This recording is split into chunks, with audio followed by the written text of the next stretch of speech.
right, people are rolling in. Hello, hello, welcome everybody. Drop where you're coming from in the chat. We want to know. Yeah. We've got an international audience today as usual, so let us know where you are calling in from while we wait for everybody to roll in. All right, we got London, we got Queens, Germany, Sacramento, California, Glasgow, I probably pronounced that wrong, Los Angeles, Brazil, fancy, Oakland, woo, Oakland, California. Oh, now they're coming in so fast, I can't keep up. Birmingham, UK, Italy, Pennsylvania, Portugal. Okay, welcome everybody. Welcome to Letterform Lectures Online Edition. My name is Grendel. I'm Education Director here at Letterform Archive, which is also the home of Type West, our School of Type Design. And like I said, we have an international audience today, so please type in where you're coming from in the chat. And if you have questions for our speaker, Juliette, please put them in the Q&A and we'll get to those after the presentation. I would like to give a big shout out right now to Scilla Zaccolini, who is doing the intense behind the scenes work to make this lecture series happen. So thank you, Scilla. Awesome. Okay. Letterform Archive is the home of Type West. Whoops. Where are we at here? Hang on a second. Excuse me. Type West. We have a slew of great lectures and workshops for you coming up in 2022. So check out our website for more details on those.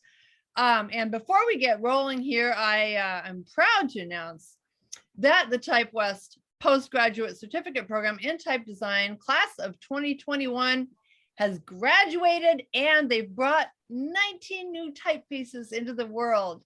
So check them out on their website. The URL is right there, typewest2021.letterformarchive.org. Check out those new typefaces now, and their specimen book is about to drop. I have a little preview copy right here, so it's pretty amazing. Keep your eyes open. Here's some upcoming events we'd like to tell you about. We have a workshop happening this Saturday with Lori Rosenwald, how to make mistakes on purpose.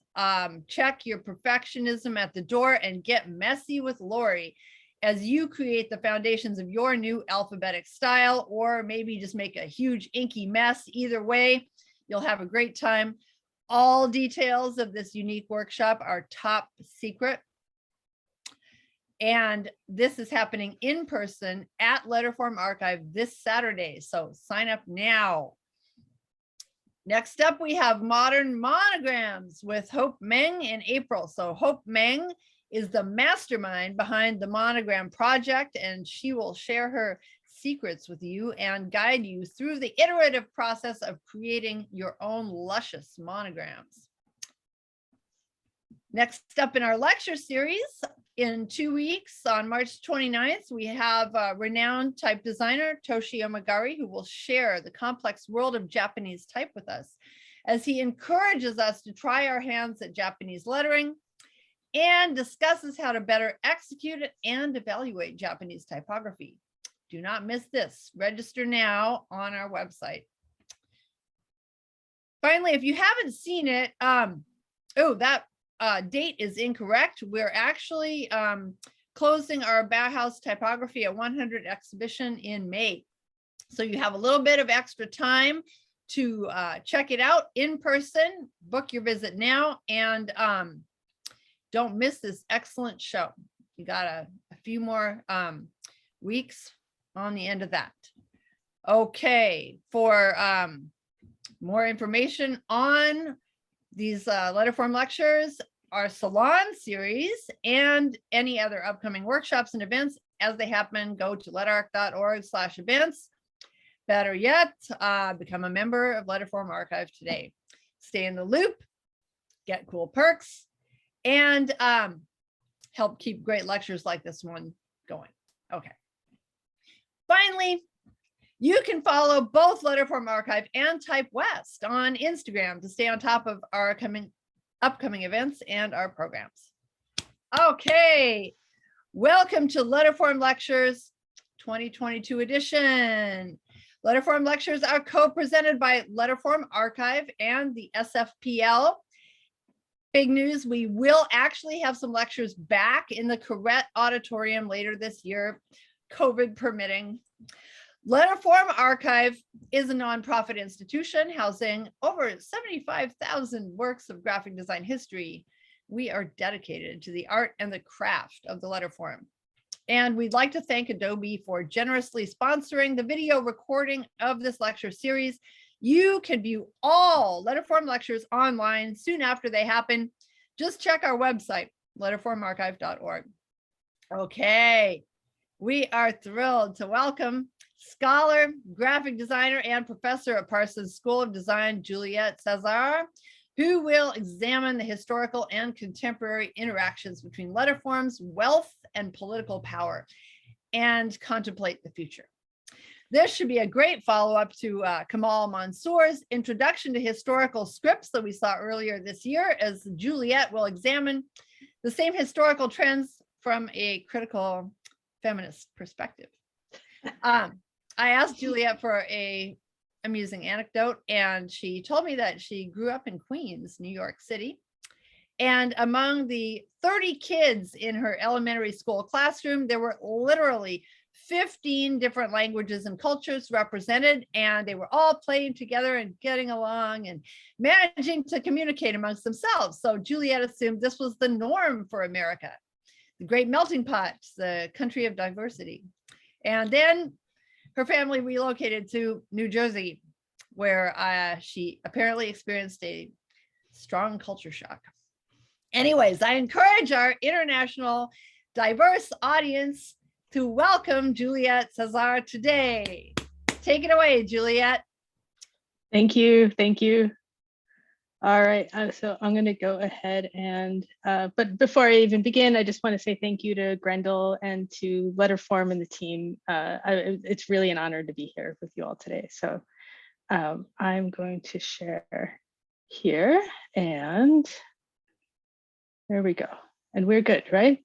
Okay, cool. So I'm here. So why am I here? I'm here to share with you what interests me about type over a very, very long period of time. And what really interests me, of course, is money and power.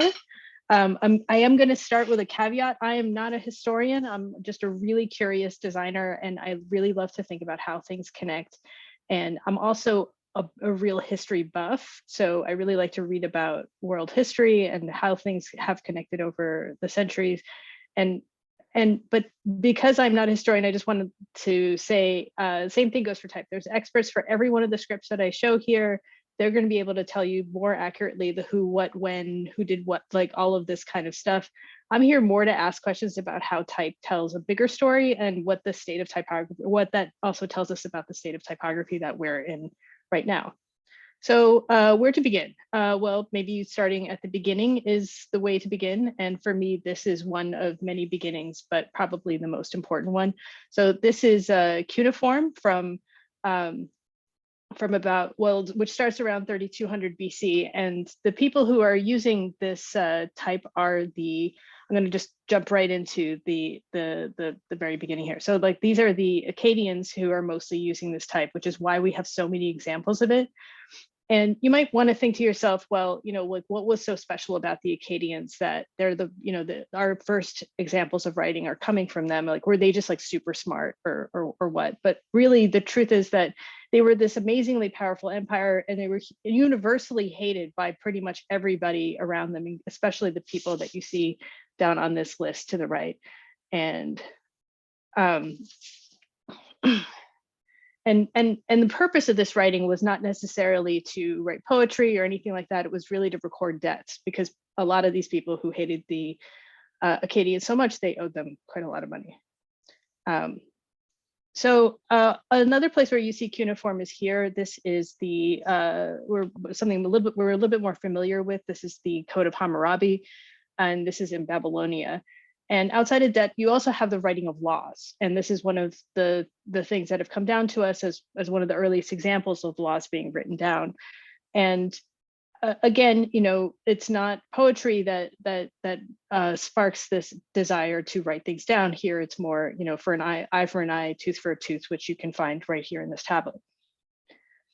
So you might think that maybe this attitude is a Fertile Crescent thing, or maybe it's just specific to these people in this peninsula. But the oldest continuous system of writing is Chinese writing, which survives in many different fragments to this day. But Chinese writing, which unlike phonetic writing, which we'll get to in a second, is actually using pictograms.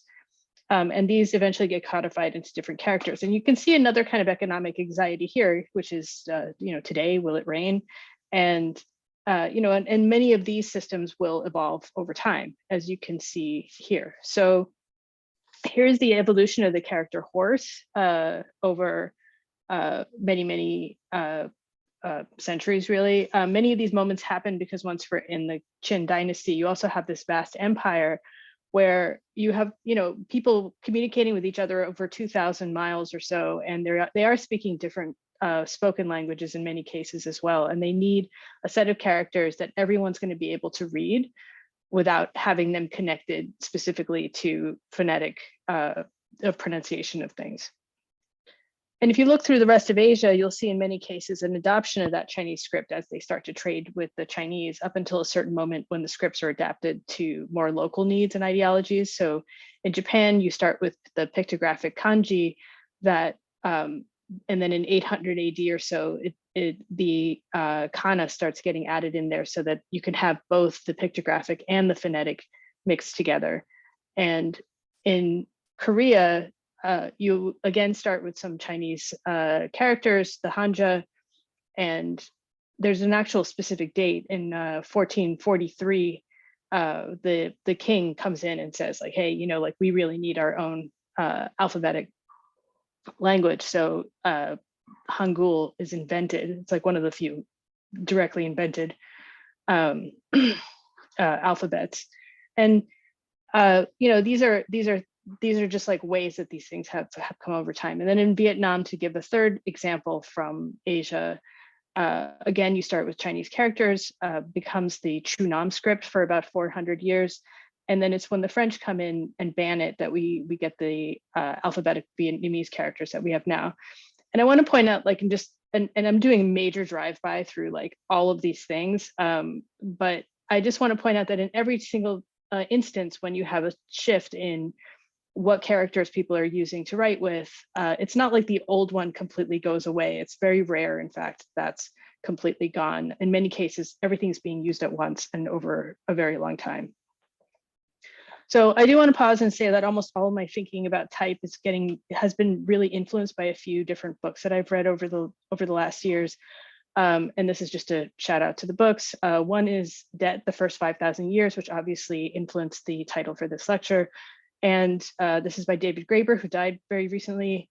And this, I love this book because it really kind of breaks apart some of the mythologies that we have about money, and really talks about how so much of our thinking and culture around money is built around debt and not around exchange. And and it really made me think about things like that cuneiform and the Akkadians and the Assyrians in a very different way. The Silk Roads by Peter Frankopan, another fantastic book that really rewrites world history along worldwide commerce. And reading this book changed how I thought about cosmopolitanism in a way, because we tend to congratulate ourselves in our current moment, thinking like, well, this is the first time that we're all hanging out together and we live in this global way, when in fact that has been the case for a very, very long time. And a third one that that has really influenced my thinking and how I look at type is Empires and World History. And this is about different types of empires and how they dealt with difference within their borders, and contrasting things like the Chinese Empire versus the Ottoman versus the American Empire that has been going on for some time now. Okay, back to type. So you may or may not know that a lot of Latin script, along with a lot of different scripts, does derive from the Phoenician script. And there's an example of Phoenician script here. And in part, this is because not because Phoenicians are somehow touched by the hand of God or anything, but because they are major traders for a really long time. And because they went everywhere, their writing influenced the writing of so many different civilizations until they got wiped out by the Romans. And from this script, you get the Aramaic, and then you get Greek and Latin, Old Italic, which later becomes Latin, also Syriac. And again, almost all of this writing, because it's so closely associated with trade, is for recording things, it's for exchange, it's for law, it's for marking and owning things. And if you're using the type, it's because you're hooked into that particular system. At a certain point, monotheism kind of starts to become a real thing, and with it comes a kind of religious fervor. So you start to see some other forms of writing that start to differentiate themselves, like Hebrew. And then Latin rises up because it's the Romans that take out the Phoenicians, and then they're the ones that start to build their own empire and start to spread the Latin everywhere. Arabic derives from either the Nabatean or the Syriac scripts, both of which are derived, again, from this Phoenician alphabet you see off to the left. But regardless of what its true origins are, one of the things that really interests me about Arabic is that many or most people who write in Arabic, the legend is that it was invented to write the Quran, that it never existed beforehand, and the Quran and its importance required the design of an entirely new script. And then this is the late 6th to early 7th centuries. And then as a last kind of thing, it's not exactly decided upon, but some say that Brahmi, which is a script in South Asia, is also related to that Phoenician writing. And that also starts to trace back, like, what were all of these commercial routes of trade that were happening in all of this time. So I should mention that a lot of the stuff that we've managed to decode happens because these these kinds of mixed markings are available in so many different places. So on the left, you have Greek and Aramaic. And then over on the column, we have Brahmic and Aramaic on the column. And then at the top, you've got Arabic, Greek, and Syriac. And I just think these artifacts are also quite interesting in that they show how much, like, in different times, you had different people already understanding how to read different languages, and the need to be able to translate from one to another is already present, in the making of these things. And I should also mention that, there's a period of just flourishing outwards from these scripts. So it's not just the Chinese script developing into all of these multiple scripts across Asia. You also have Arabic developing into multiple scripts, all the South Asian scripts. And so, you have it's not an evolution per se, but just an adaptation of these scripts as either places have their own independence from things, or they're starting to assert their own power. They develop these scripts. And the Phoenician script eventually develops into Greek, Cyrillic, and Latin, which we'll focus a little bit more on now. And it's not like, okay, well, again, progress, like we got to Latin and we're done. There's also been very significant conflict within Latin type. So, and if you look at this, so this is all from around the Roman Empire. Over to the top, like, we have some Latin sort of handwriting with some lowercase letters. Then you see the formal uppercase of Trajan up to the top right that we're much more familiar with. And then some interesting capital writing on parchment, which would have been kind of rare. And then over to the left, you have, Rome basically rises and falls by 500 AD. So at the very height of the Roman Empire is what you see down at the bottom left, which is the uncial at the top and the half uncial. And these are two scripts that eventually go on to influence a lot of other type, and we'll circle back to it. Okay, so now, that's just again, a complete drive through all of the most, not all, but like most of the most used scripts that we know of to this time, and just a little bit about how they're related. But what's interesting is to see that, it's not just kind of a natural progression, like from one thing to another. It's not like a bunch of seeds going into a garden and spreading. There's also a lot of conflict involved in type. So, going back to Chinese, most Chinese speakers are familiar with the conflict between traditional and simplified Chinese. And this has again become front and center, both Taiwan and Hong Kong are continuing to negotiate their relationship with mainland China. Over here on the bottom, I have an article from 2011 when Taiwan started deleting simplified Chinese from official websites. And if you look at what's going on with type in Hong Kong right now, you'll see some similar shifts towards the simplified. And I'm interested in this in the sense that, you know, it seems so innocent, you know, the like how you write a particular character, like why would that be so important? And yet it is so significant and so politically charged in to use one character over another. And then if you look at Latin type, you know, Latin type is often presented as a kind of evolution, like, oh, well, this thing comes to that thing, and then it develops into this other thing. And, you know, and again, because we in the West, like we have a tendency to want to think that everything just kind of leads up to some, you know, perfect moments. And like, that's where we're all headed. We're headed to perfection.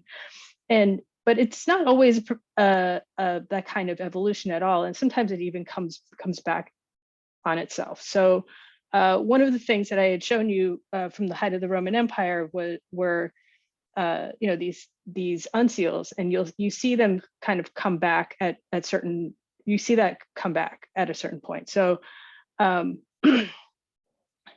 partially it's let me actually go back to that one. So if you look over here too, you know, these Visigothic texts in particular, and the Carolinian texts, like they start to echo some of those older Roman documents that they find. And you know, the Carolinians, you know, these come out because these barbarians who are non-Romans, you know, so these are the people who are Germans and French and British, and you know, these are these horrible masses from outside of Rome that everyone's kind of afraid of. And over on the left here, you see a little bit of that Arabic influence in Spain, which is kind of touching this Visigothic script. And to the right is Carolinian script, which Charlemagne it starts to embrace because he's kind of pissed off that people can't read the Bible, and he decides that it should be written in something a little bit more legible than what they have. And you know, so you have this Carolinian script, and in between there are all these monks sitting in all these different places trying to find rhythms of writing so that they can copy and recopy things, make the work go faster. So you've got Proto-Gothic script to the left, and it turns into this more angular Gothic script to the right, and you know, starting to kind of go backwards and then it forwards, I guess, in a certain way. And eventually, what becomes the most popular is this more specific Gothic script that becomes the basis for Gutenberg's Bible, which is another one of these things that many of us are familiar with, as the Gutenberg Bible is the first example of European movable type. But I'm interested in more the circle. So, you know, the Gothic script, you know, that's happening in Germany, whereas in Italy, they're starting to discover some of these texts from the Romans. And part of this is also because things are getting kind of shook up in the 1400s, especially with, you know, the Ottoman Empire kind of encroaching in on the Byzantine Empire. And when they're looking at this stuff, you know, it's looking pretty good, you know, like it just looks amazing, and you know, a lot of the learning looks amazing. So they're trying out some of this type as a way to reconnect and associate with it. And as a kind of like counterpoint to this, if you go to Germany, you know, the Germans are not interested in doing this, and they decide to invent something called Fraktur, which is an even more Gothic type. And here, this amazing etching is actually commissioned by the first Holy Roman Emperor Maximilian, and this is a whole bunch of panels of paper that like put this whole thing together, which is it's this amazing document.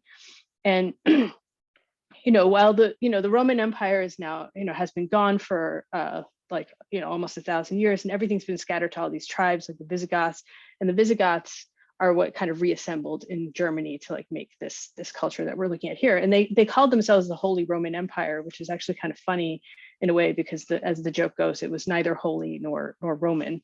But Maximilian decides that now that they've got this new empire and it's German, and they're going to have their own type, and it's going to be Fraktur, and they're not going to be like those Italians hanging out with their Antiqua.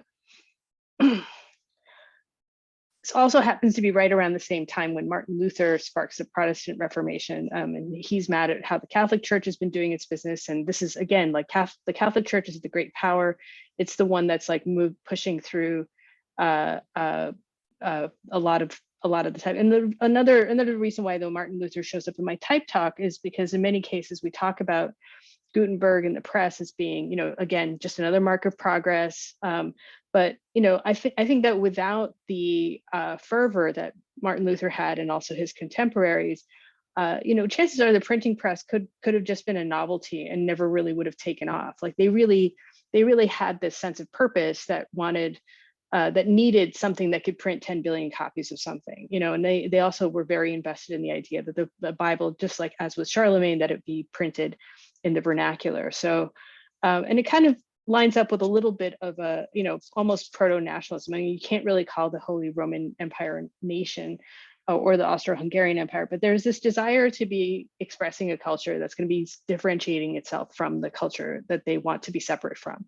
And so making the type different from what they see there, you know, this becomes very present in just the invention and use of fraktur as we showed, and also, you know, comes all the way through to the 20th century. So like here's a piece from 1768 where you can see both types, you know, the Antiqua is kind of buried in there with the fraktur around it. And, you know, and then if you move into the middle of the 20th century, you know, you have the Nazis really at first loved the fraktur and they use it for their logo and everything. And then in 1941, there's this declaration that we're looking at here where they outlaw it because they consider it to be too Jewish to be used. And you can see that down there, it says like the Schwabischer Judenlettern.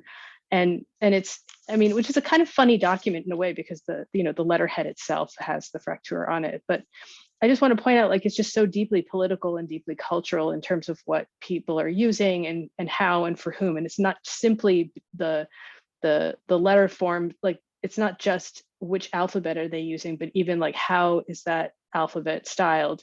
And if you're interested in this particular history, by the way, I highly recommend listening to, there's a great episode on 99% Invisible on fraktur that goes into the whole story, which is just fantastic. Cool. So I want to take a little bit of a detour and talk about my own cultural background here for a second. And also, like, this is what has sparked my interest in all of these other changes of alphabet and changes of script and like the kind of political nature of typography. I grew up in the United States, but my parents are Turkish. And I always was taught that this guy went to Turkish school on the weekends. And I was always taught that this guy to the left, Ataturk, was just so amazing and so beloved and just so amazingly progressive that he just managed to bestow modernism and rationalism onto Turkey in the early 20th century. And the way that the story is told, like, he was just so charismatic that everybody just switched over to Latin type from the Arabic type. But it's actually a lot more complicated than that. Over here on the right, it says the old writing was very strong, but the new writing just made reading and writing so easy that now everybody's learning how to read. So there's a whole campaign around this, and you know, and we'll also, like, not a lot of people know how to read. I did a research project around this. The changeover is called the Harf Devrimi in Turkey, and a couple of years ago, and I found out that actually I was surprised to find that Turkish was written in all kinds of scripts before the Turks arrived in Anatolia in the 11th century. Over to the left are the Orkhon inscriptions from around 800, and there are these runic scripts. There's some Chinese characters written over some Central Asian, somewhat runic, somewhat calligraphic scripts too, from 900. And it's in the middle of that century that Turks start to adopt Islam. And you know, as they start to adopt Islam, they start writing in the Arabic scripts, and it's a little bit of a different hand, though, that they use that eventually develops into the Ottoman Turkish that I'm showing you here today, which is more of like flowy, sort of more flowy Arabic script. And you know, this amazing scribe culture develops over the next 1,000 years. And of course, the Ottoman Empire is a very large empire. And this is the Siyer-i Nebi. It's an Ottoman Turkish epic about the life of Muhammad from around 1388. And you can see all of these different influences from east, from west, everything kind of contained within these pages.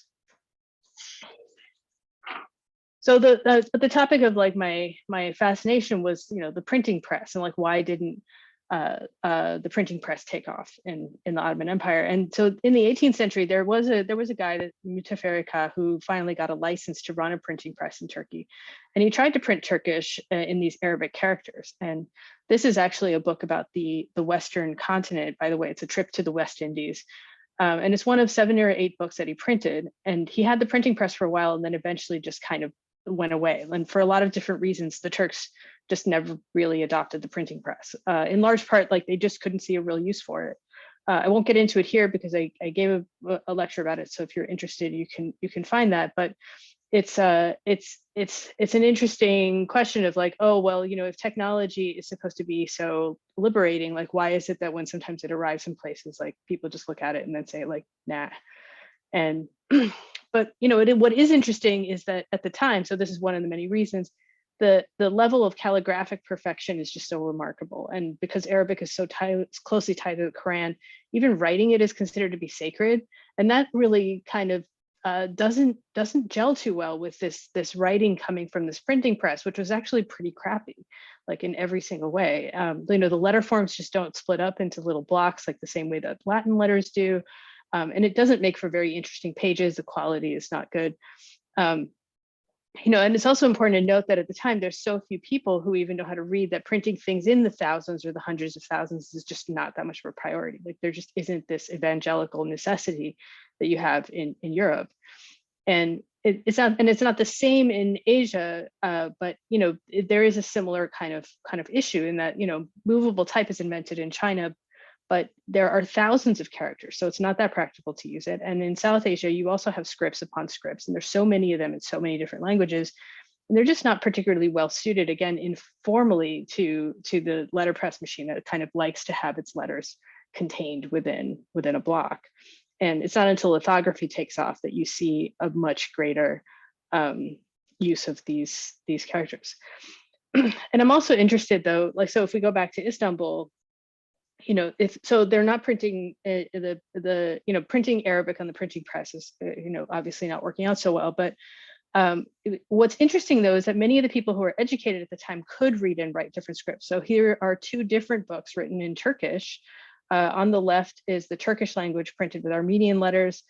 And on the right, you have Turkish printed with Greek letters. And it kind of gives you a little bit of a picture of like, what was the culture like, especially in places like Istanbul at the time, you know, and Izmir. You know, anybody who was able to read wasn't particularly reliant on reading Ottoman Turkish. And Ottoman Turkish was generally reserved for more like government stuff and edicts, and not necessarily within the kind of literary culture of the city was much more mixed than that. And there's also a lot of many examples of things that are written in different scripts, and especially like advertisements from the time, because you have all these different people living together at the same time who could read and write in many different scripts, or like we're living together. And it's a sign of how the different cultures were not separated, you know, and that they were looking at the same things at the same time. So I mean, though I will say as a caveat that most people couldn't read at all, which is definitely true of about 99% of the Turks. And just as a final note on this, I want to share this 1928 image of a newspaper asking, like, which one of these headers do you prefer?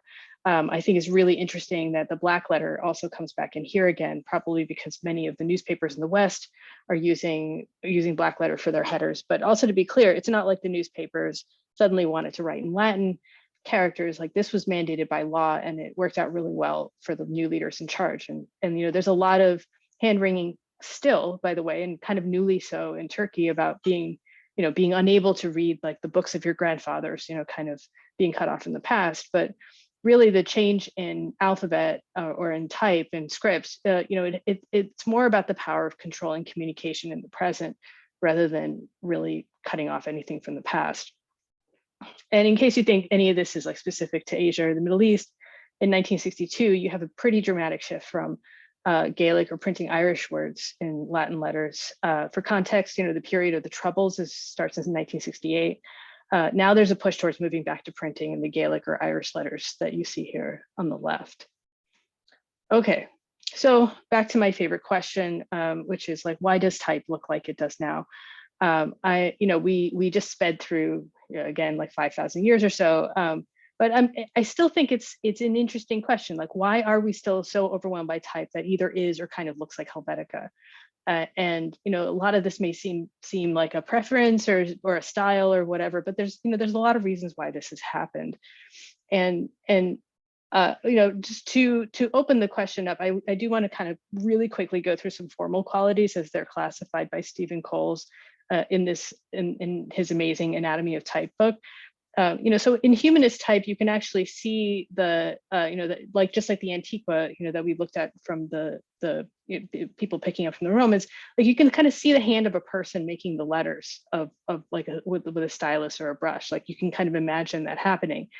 When we get to the transitional, like you start to see the machine making the decisions about like where the curves are. By the time we get to rational, the hand is mostly gone. It's really the machine making these shapes. But the thing that interests me the most is like, when can you see that a computer is making the curves, and like that a hand, obviously there's a human hand somewhere like directing the curves, but from like looking at this, just like as with looking at certain kind of car or like a certain kind of chair, that the curves that are being made, they're computer curves, and it's the computer speaking through the form. And there's also this point at which like this gets married to the output as well. So like you are thinking about like the machine here, for example, making the letters, but then it's also meeting this hardware that's displaying it. So this is a grotesque sans, which is where a mechanical form is meeting a use case that needs a zero contrast, just like a Helvetica does, where you have especially crappy printing, just like we looked at with that letterpress example, but also especially with newspapers, that really means that anything that has delicate forms or anything is going to be gone. Ideology comes into play too, like with the geometric, and so there's a Gothic, with the geometric sans where we're making something look like it's rational, like even if it's not exactly rational. And then here is a combination of all these things. So this is one of the most commonly used Google fonts, where you have type drawn by a computer, but made to look humanist, forcing it to feel like it was made by hand when it was definitely made by a computer. And I think this is it's an interesting, it's interesting to unpack this in a way, like how did we get here, especially given, everything that we've been through technologically and otherwise, like before this. And I just want to make the case that if you really look at type closely, like you can feel when something's been made in the middle of the century, like Futura over to the left, versus you've got this machine in there, you've got that sort of rationalist thing going on there. But then if you look at circular to the right, which is almost exactly the same, but not exactly, you can see the influence of the computer making those letters in a slightly different kind of ideological take. Like it just ideologically feels different. And and again, expertise is all about like looking at things that are very, very similar, but then being able to tell the difference. And these two things, so this is Arial to the left and Calibre to the right, like they look exactly the same to a lot of people probably.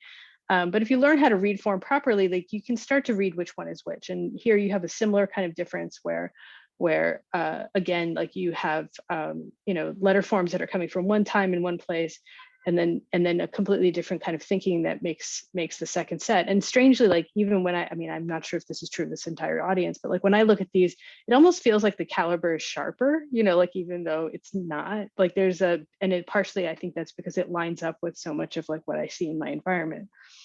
And in part, what you're seeing is like the movement from one tool to another tool, and then to programming within that tool. And a lot of this has, which I have found really exciting, just like watching people work with it, especially given that it has like this potential for alphabets. So this is Sahar Afshar talking about like the influence of variable type on Arabic. And like, so all of a sudden you have like a kind of technological solution in some ways to like what is kind of a technological problem. And at the same time, like we see this meeting together as well, where the like small type foundries have become very popular and celebrated, and which I also love. And you see a lot of international type coming up in these foundries, in part because brands are trying to be more international, for some time now, like of having a much wider footprint, because that's like how one makes money these days. And but while these things are happening and being celebrated, there's still like a incredible degree of consolidation, and foundries are consolidating fast. And I'm especially keeping an eye on things like Adobe and Monotype, like as they start to absorb like different type foundries.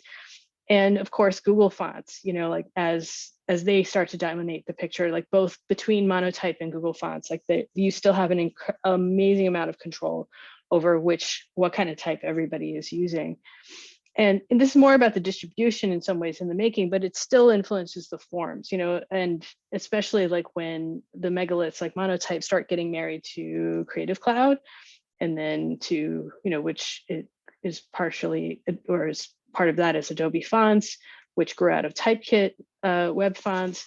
So like as these things start to play together, like it creates a very different kind of an alliance that is important for us, especially as users of type and makers of type, to be thinking about, and also to be thinking about the business of all of this, because once you sell to private equity, once anything sells to private equity, it means they have a lot of money to do new things, and that will either make new money or that will monopolize the field. So all of these alliances and these changes in terms of the business environment are as important for our time as the Holy Roman Empire was in its own time.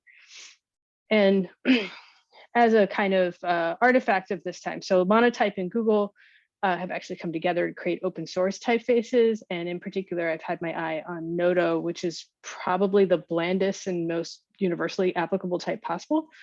I made this poster with it a couple of years ago just to kind of try it out, and also just figure out like what is this thing, and it's kind of vanilla in a way that's aggressive, like there's and it has all of those things that we just talked about of like the computer that tries to be human, and like it has a certain personality to it that I think is an interesting thing to watch, and to watch also its reactions. And this moonshot project that it's also like, it has almost every possible script. You've got your Armenian, your Bengali, Aboriginal, Cherokee, Sans and Serif. And and beyond all of these, more somewhat in use type here. And you can also get Noto in Phoenician and Old Turkic. So like it's, in case you want to pick up some of your ancient languages, you can also do that in Noto, which I think is also kind of mind-bending. It's interesting to see companies using Noto for their branding when trying to market to many different continents and cultures. And obviously IKEA was like a very strong candidate for this. And I'm really curious what will become, in terms of branding, like what will become the reaction to this. There are some reactions though that have come up. So, as everything has become Notoified and Robotoified and Google Fontsified, it's been interesting to watch Black Letter starting to come back. And, so here you have Kanye West's Life of Pablo in 2016 and a David Rudnick album cover from around the same time. This is Talk magazine logo by Eric Hu. And so like, as everything starts to populate with that, that type, you have this reaction. And I've especially seen a lot of Black Lives Matter graphics in the Black Letter, which I also find an interesting full circle back from like no contrast to all contrast, to the desire to have something that is different from the kind of everything looks like Facebook world that we're living in. But I also just want to point out that every time you see the form of type change, or you see an entire region or an entire culture shift, there's usually something going on that has to do with either money or power or politics. And there's something that makes people either have to use or want to use type in different ways. And while the form of type might seem like a subjective matter or like a kind of sense of style, in many cases, it signifies something much larger. And so thank you for taking a walk with me through some world history and a bunch of these examples, and just like looking at stuff with me, and like looking at all these turning points that I love so much. I really appreciate this moment to talk with you all. Okay. All right. Did I stop screen? Yes, I did. Let's Okay. stop screen sharing. All right. So we have that was fantastic, and let me get my computer to stop wobbling here. Good. We have time for questions. Let's bring them on, people. Drop those questions in the Q&A, and I will try to make note of them as we are chatting here. So I see one question. We're getting a lot of thank yous for you in the chat, by the way, Juliette. From Cynthia. Cynthia asks, what do you think the recent rise in use of black letter says about our culture? For example, in reggaeton, I probably mispronounced that. I'm a little bit out of it on music scene. Reggaeton videos and aesthetics. Well, yeah, I mean, again, I think it's, I don't know what it means exactly, but I can tell you that it means something. And it is a very cultural reaction, I think, to not wanting to just, meld into this Leto meets Noto kind of culture, and to distinguish oneself from it. But I do also think that many people, or by many people, I mean myself, I didn't know that there was anything controversial about black letter at all, until I listened to that 99% episode. I've always been trained, because I'm here, to think that conflict is, outside of the perfect Western bubble, and it's but the 99% episode actually begins with a German bus driver posting a sign in black letter at the top and in the front of his bus, to kind of let people know how German the bus is. So I do think it's really interesting when reggaeton says hey, but this is mine, and I actually think that's kind of cool. I think that that's the ability to just sort of say all of these things, they belong to me. It's kind of an interesting attitude towards the world that I think is kind of cool. Yeah. Awesome. Thank you. Amy Papelius, whose name I probably already butchered, says, what are the implications of NFTs on type? And then she says, this is, sorry. I haven't gone into it enough to put it into this lecture, but I'm fascinated by the aesthetic that is coming up around things like NFTs and crypto. For some reason, seems to have been universally decided that extended type on dark backgrounds with acid green and purple is going to be the thing that marks that the space, as it's always referred to.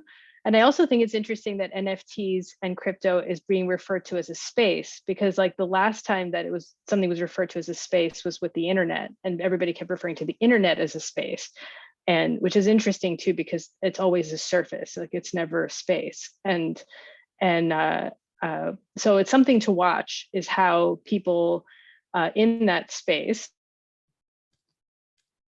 differentiate themselves using type moving forward. And you're gonna see it happen. You're gonna see, as companies switch what they think their audience is, go into that, because they want to be associated with it. Okay. Yikes, right? Brave new world. They say everything that happens after you're 30 is just not good. Okay, Linda Salman says, can you talk to the relationship between handwriting and type today?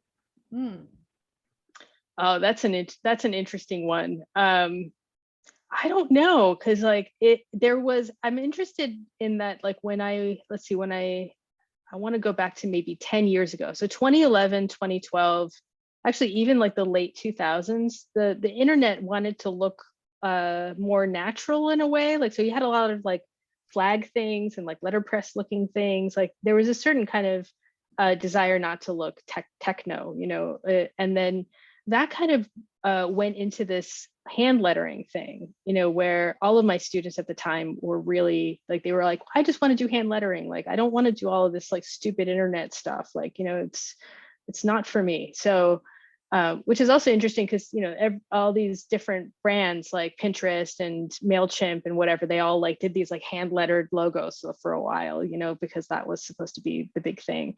As to what it's happening now, it feels like nothing's happening now with handwriting, which means maybe that it'll probably cycle back in at a certain point. But yeah, we're in a really weird space right now, typographically, I think.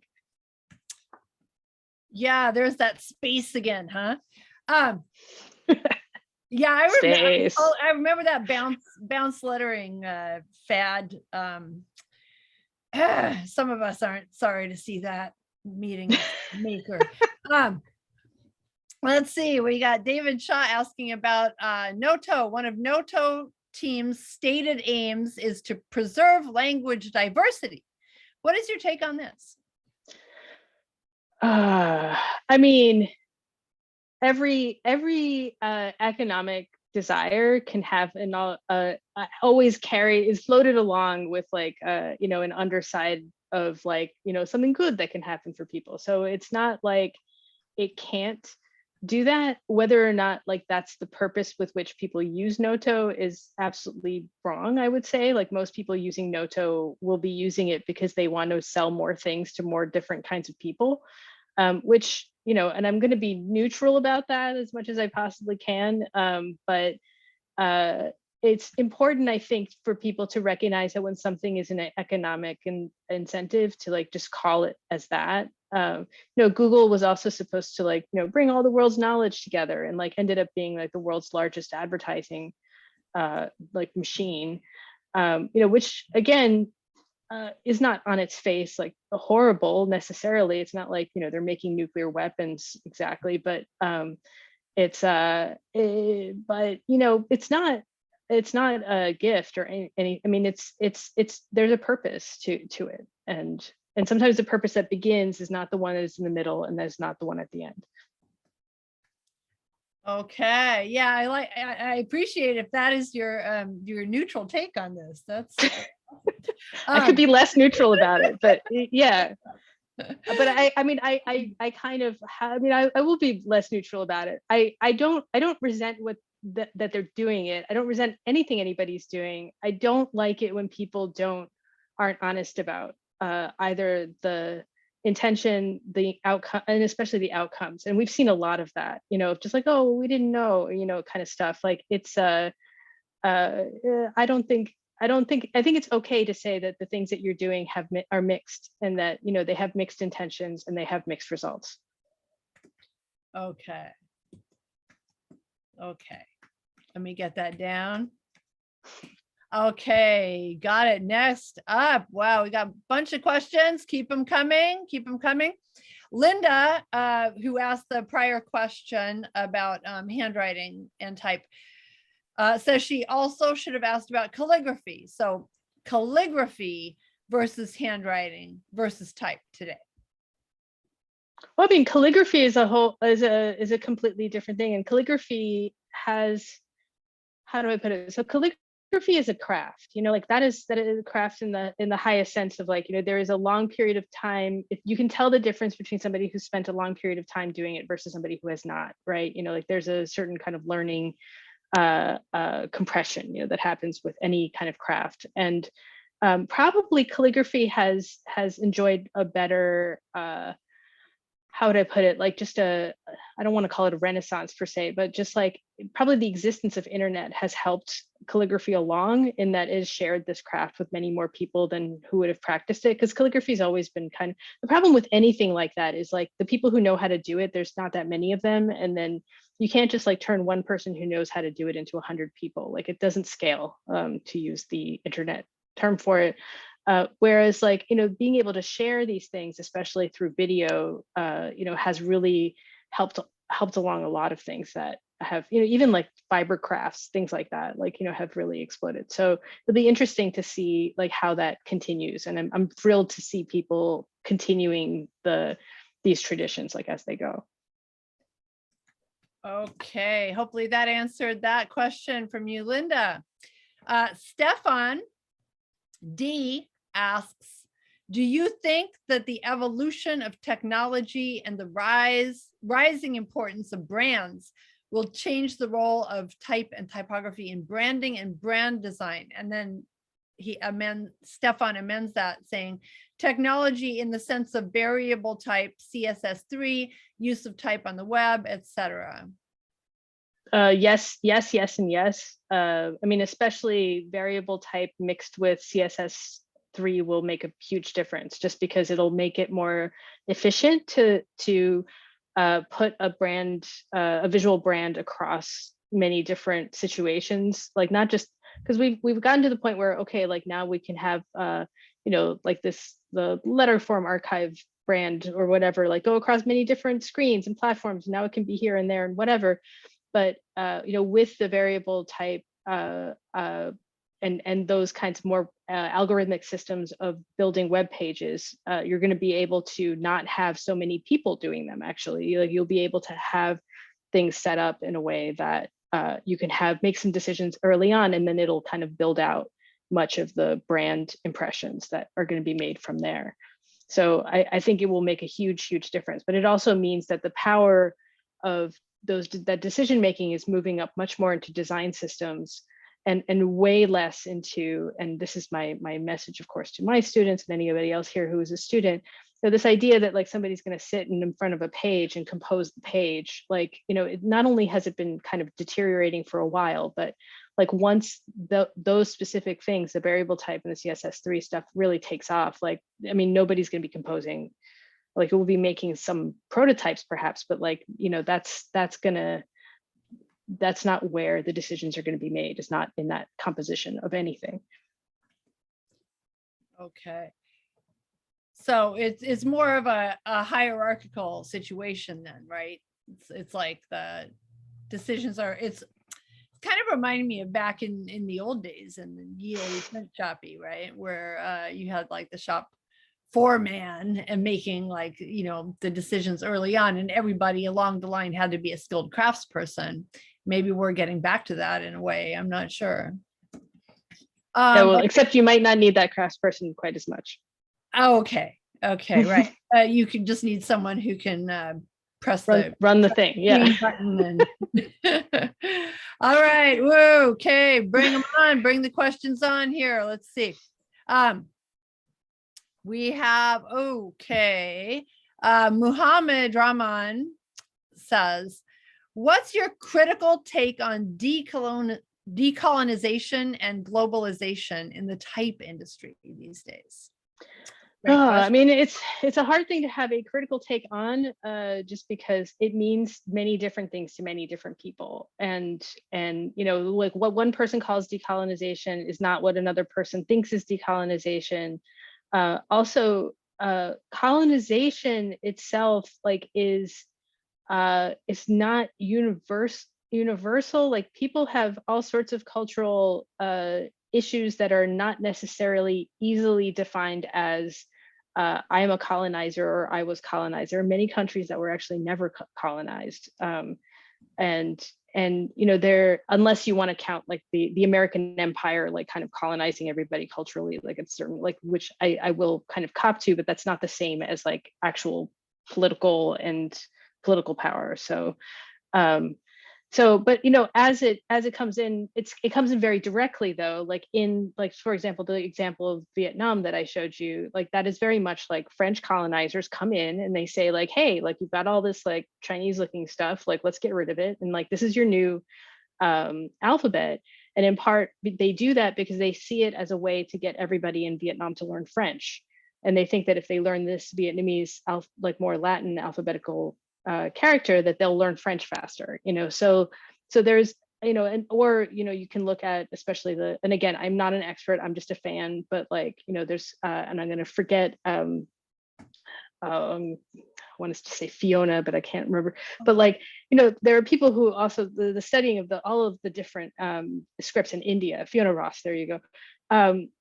There enormous like depth of history there, and especially with like also all of these English people coming in and just trying so desperately to spread Christianity, and then failing desperately at spreading Christianity, and using type and using these printed Bibles and things.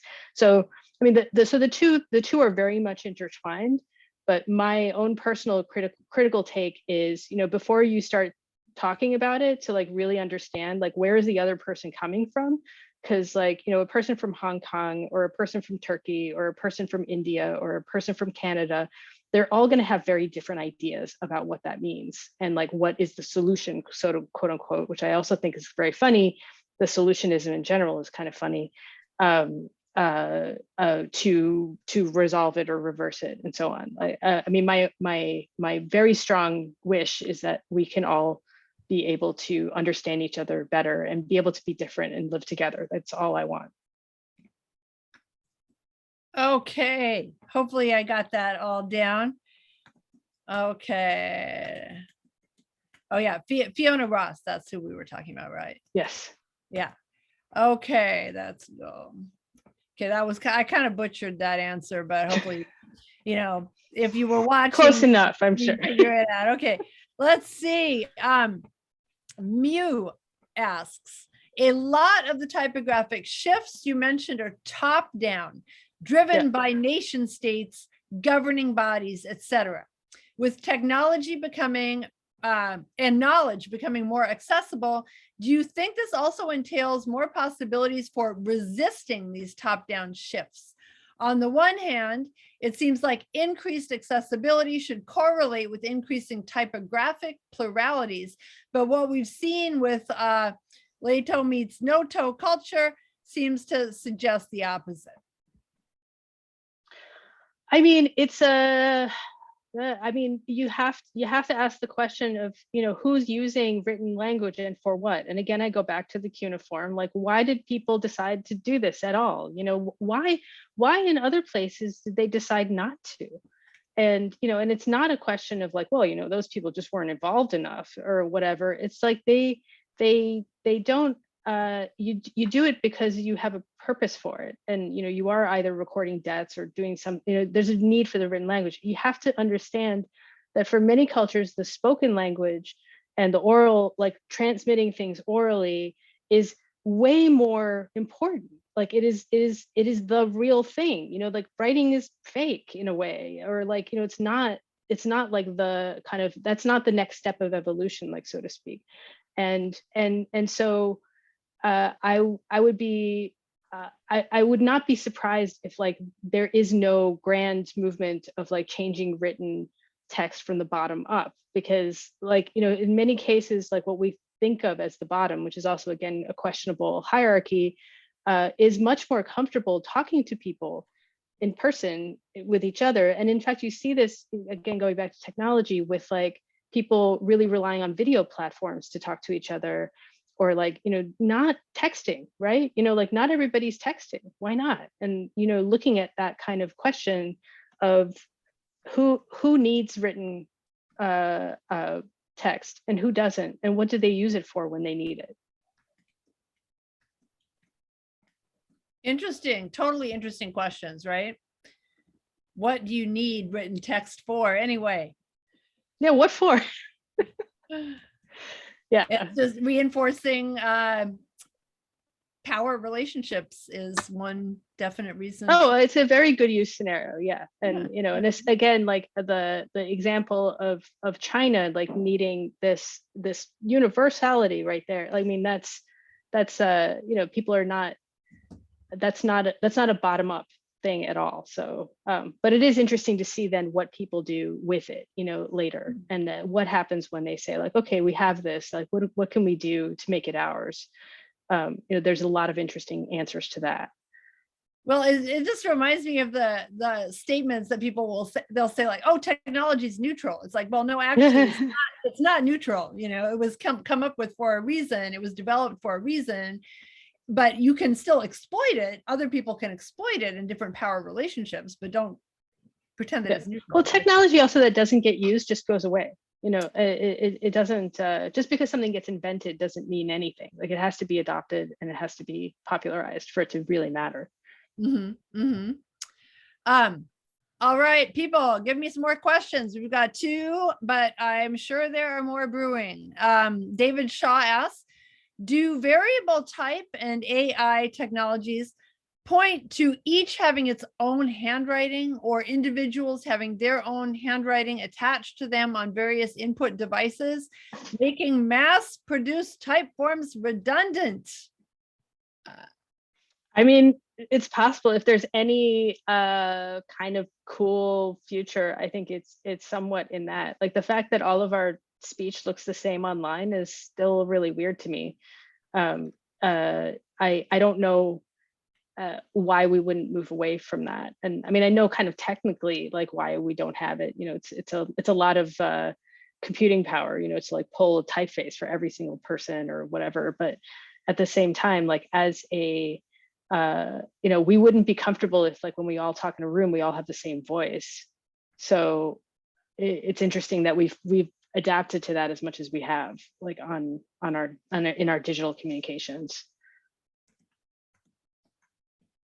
That's a great analogy, actually, you know, and it reminds me that now that handwriting seems to be passé, so 20th century, how much of I would associate people's personalities with their handwriting, you know, like when I get a letter from somebody, I would know that person, I would see that person when I read their handwriting. And now it's, you know. Well, now we're in a state where you look at your own handwriting and it's not familiar to you anymore. You know, you're just like, who wrote this? What's happened to my handwriting? Yeah. I'd like to think I'm not quite there yet, but I see where you're going. Okay, and then Rohit, Paul, sorry if I ruined your name, Rohit, asks, can you please explain what exactly is Lato meets Noto or Lato? I don't know how to pronounce it. So when I say something like Lato meets Noto, I mean the kind of combination, the combo package of type that is adapting itself to bad hardware for starters, you know, just no contrast and all that kind of stuff, but also has a little bit of that formal quality of a computer line that tries to feel human. And there's something about that specific combination that I mean, and again, probably I'm sure the feeling's not universal, but for me, like there's something kind of ominous about it. Like it's like having a very human-like robot, like kind of hanging out in your room, you know, because it's trying to be friendly and, you know, it's trying to tell you it's doing really great stuff, and it is doing great stuff in a lot of ways. It's keeping boxes from appearing in your Wikipedia pages, but at the same time, it's there's something kind of not one-to-one about the form to the content that I think is hard, especially given that it's so ubiquitous in so many different places. So you're saying it's a little ominous and creepy that it's creepy, yeah. Like there's something creepy about it. Okay. Okay, let me wrap that one up.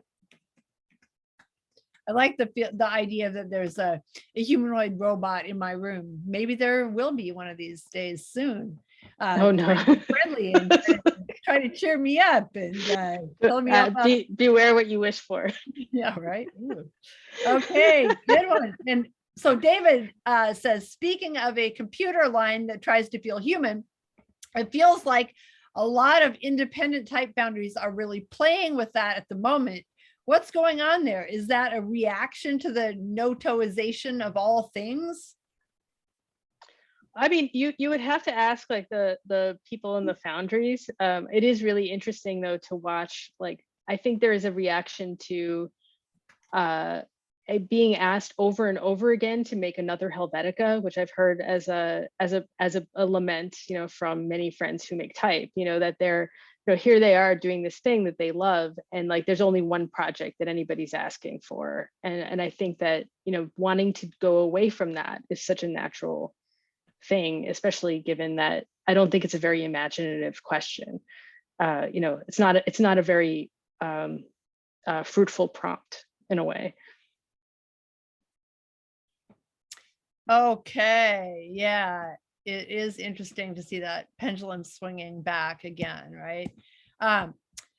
Okay, have we wrapped up all the oh, here comes another question.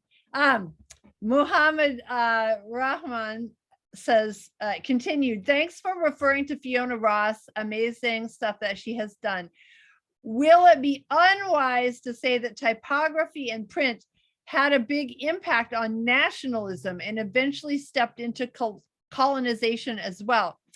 Now, I observe that my Bengali cousin is communicating her language in Roman scripts in everyday texting, as Lots of conjunct letters are still hard to write in mobile devices as of now, plus ANSI versus Unicode, etc.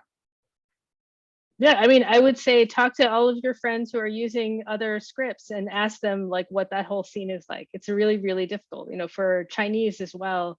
Texting in Chinese means like typing in Latin characters to create Chinese letter forms, and it does, it's a really hard thing, for the head. But again, like these things, they were, they're made here, like they're for this place, and they're working on becoming more accessible in part so that they can sell more phones and more things and more whatever and more ads and all the rest. But ultimately, if you want it to be serving the local interests, like it's going to have to come from there, to really do that. But I think it's mixed up about, I think intentions, current state and future impact is mixed. And there's one of the questions to be had is like, as young people use more and more of these platforms to communicate rather than just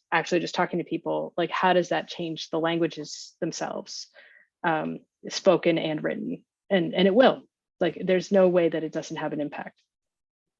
Yeah, that's another lecture topic. Man, can we please do that one, right? I'm absolutely fascinated because we are witnessing those changes today, right? In a way that has never happened. Yeah, we're living it quickly. Yeah. Yeah. All right, we got more questions. Thank you, everybody, for keeping us busy here. Keo Griffith asks, type-based choices on money bills seem mostly archaic. Wondering if it will ever evolve aside from security reasons. Money bills? Yeah, money bills. Does anybody have those anymore? I mean, money bills becoming a thing of the past. Obviously, they're reaching kind of symbolic importance the same way like a stock certificate does. That being said, yeah, security is always going to be the biggest thing. There's actually a great Tobias Fair-Jones lecture on the security of money. But yeah, I mean, the other question is going to be, I guess we will not have bills, but all of this cryptocurrency stuff, like how is it going to be represented? Does it have a visual form other than like, the graphics that I just talked about, like in a brand sort of way? That's another question. But yeah, I don't think we're going to see a lot of evolution in things like passports or money or even like bank statements and things like that, because there's a real need for them to feel like they're 19th century, it seems like, in order for people to think that they're real. And thinking that our money is real is a kind of a big imperative, for things not to fall apart. So people are going to keep it there if they can. That's an interesting point, right? I mean, until it finally hits the dustbin of history, cash is going to try to feel as 19th century as possible so that we still have faith in it. Well, I mean, I'm still fascinated by the fact that we still send around quote unquote documents, that like are supposed to be paper, like representations of paper. And it's so much of our most important transactions are done with like thousands of these like fake documents basically. And it's weird. It's actually like, if you are ever in one of these situations, like eventually you get plowed under by it, because you're just like, what is this? Like, it's not a letter on letterhead. So what is it? Right. Yeah. Right. Well, it's anytime, I mean, this is not the same thing, but anytime I'm ever like forced to fax something, I'm just like, oh yeah. All right. Philip Clayton asks, in regards to art, design, culture, and commerce, from your perspective, what does type look like in regards to inclusivity and diversity? Tell me the first part of that question. In regards to art, design, culture, and commerce, what does type look like in regards to inclusivity and diversity? Well, I mean, I think that's an interesting question also, in that, I think we're starting to decide what, like we're flailing around in that department in a way, because like obviously straight up going like accidents grotesque like feels non-inclusive at this point, at least to me, right? It's like you're gonna, what they call Helvetica for snobs, right? It's like, I'm not here to be including you. It seems to be the message of that. And then or the use of it now, I should say. But then at the same time, like I'm kind of unconvinced by this whole movement towards like, well, like this person is of like this background and they made the type, and therefore the type like has that in them. But like they made the type, but they still made it in RoboFont or whatever, and like it's still on Instagram, and it's still so I don't know if like, and there's actually a little line in the elements of typographic style that I was always kind of like scratching my head, where Bringhurst says like, oh, if you're doing something about Italian opera, you should use like an Italian made type. And I was always like, why? Like, that's so weird, because like it depends more who you're talking to than who, I mean, so I think we're kind of in a space of trying to figure this out, of like, how do we signal to an audience that we want to include them, but how do we also do it in a way that's not a caricature? Like, how do we not, and in my classrooms, like we're always talking about this, like, how do you not get chop suey about your stuff? Like, how do you try to show that you are aware of like what's going on in the world, but like not then make like not caricature yourself like in the process. And I think that this is a real question for those of us, who don't come from European backgrounds. Like I feel full license to use all that stuff. I'm not of it. But I also like, if I try to make my work look Turkish or whatever, like, what does that mean? Like, that seems like kind of what one of my students calls a self-orientalization, like it seems like a bad thing to do to me. So, but I'm giving you just my personal perspective on it, but I don't think we've come up with an answer. And I'm suspicious of anybody who thinks that they have one, because again, we're talking to many different people all the time, and like we have to meet them where they are, and it's more about them than it is about you speaking. Okay, yeah, it's a complicated question for sure, right? I mean, yeah, let's see. We have type designers who don't speak languages that they're designing type for, and that is the other side of that equation, right? I mean, it's maybe not a bad thing, right? But it's complicated. Philip, again, I would look at what is the intent, what's happening in between, what is the future outcome, and it's not just, there's no essential, and again, this is just for me, I totally understand that other people see it differently, but there's no there's no essential place that I can go to. So like I don't know, under that rule, like I don't know if I'm allowed to do Latin type. Am I? I don't know. So like that's a question. Yeah, I'm not sure about that. Yeah, good question. Who's allowed to make Latin type? Let's see. Everett Kaiser, sorry, Everett, asks, throughout history, type has always been selected by the creator of a document to the detriment of the reader. Sometimes I bring you the Nook. Sometimes to the detriment of its reader. You see a point where readers will select text or have AI, have that robot that's standing behind me select it for me.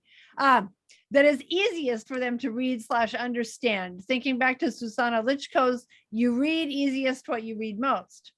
Yeah, the Nook, right? I mean, well, you've got the Nook. Also, many of you are probably younger than me. My eyesight has been deteriorating for the last 5 years. All of the things that people design for the web, like a lot of it, I have everything already larger on my screen and also on my phone screen than anybody's intending. Not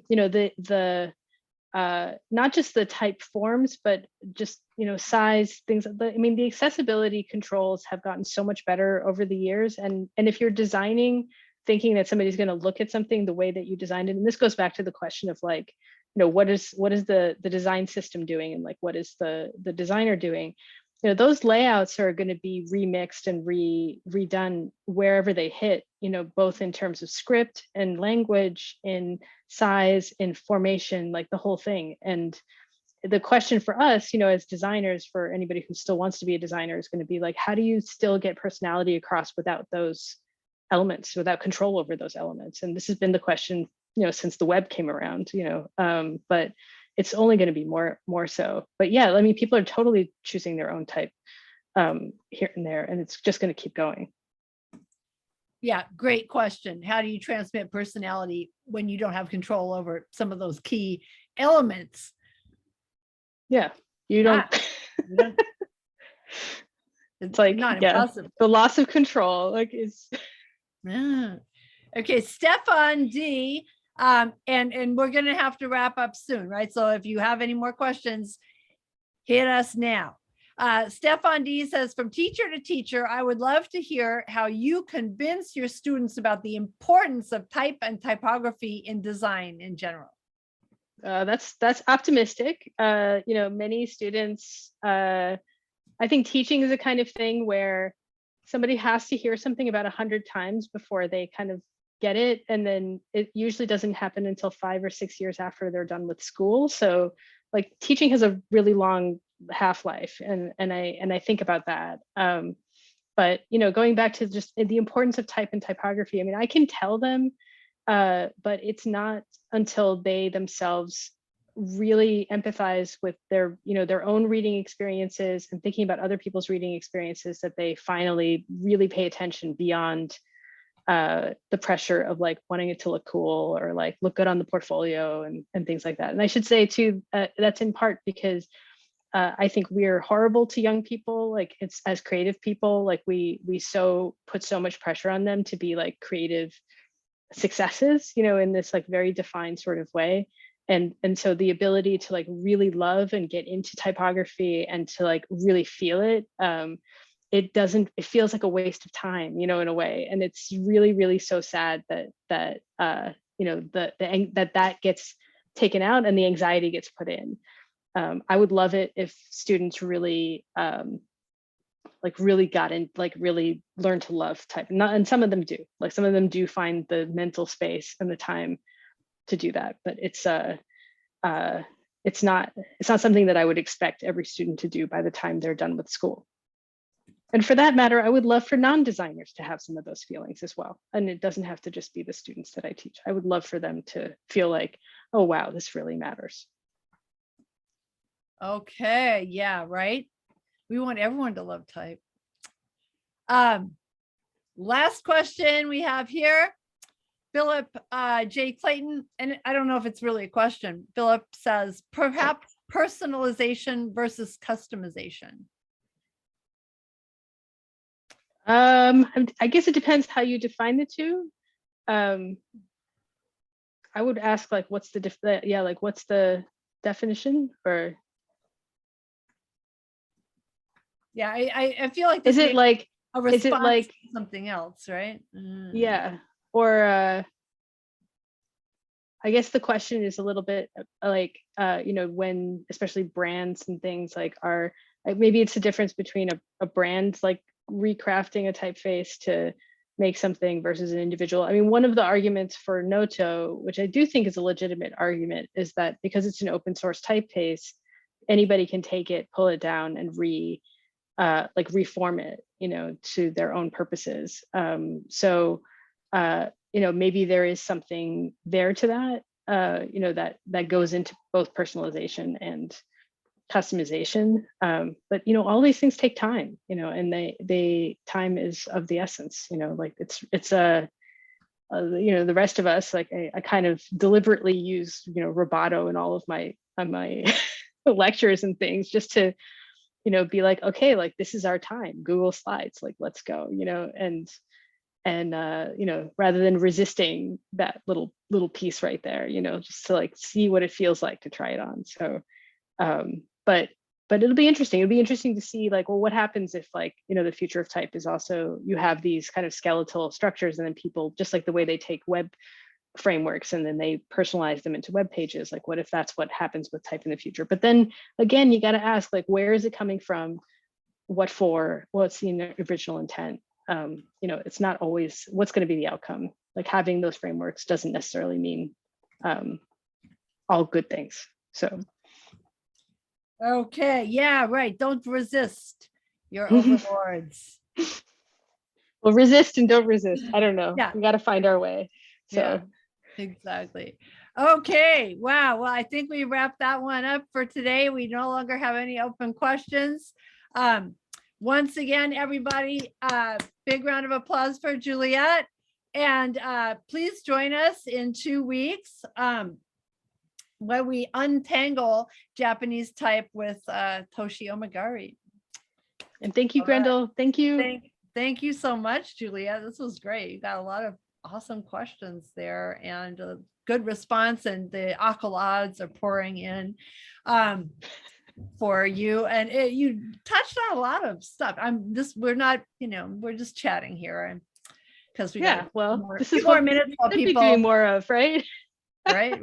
I have nothing to sell. Yeah, what are your motives, Juliette? No? What are mine?